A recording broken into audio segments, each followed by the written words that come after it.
கற்பழகா ஆன முக பேரழகா சுருப்பா சுறுசுறுப்பா நல்ல வழி காட்டிடப்பா செட்டான செட்டியாரே நாட்டுக்கோட்டை பிள்ளையாரே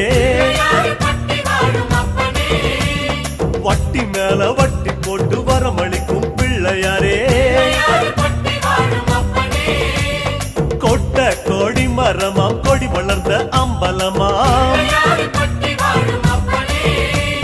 வலமாம் வலம் புரியாம் வலஞ்சொழிஞ்ச தும்பிக்கையாம் சப்த ரிஷி மண்டலமாம் ஐயாவும் மணிமுடியாம் ஐயாவும் தும்பிக்கைதான் எங்களுக்கு நம்பிக்கையா அனமோகோ அருள தந்திடணும் சன்னதியாம் சன்னதி கற்பகத்தின் சன்னதி தேடி வந்த எங்களை காக்க வேணும் கணபதி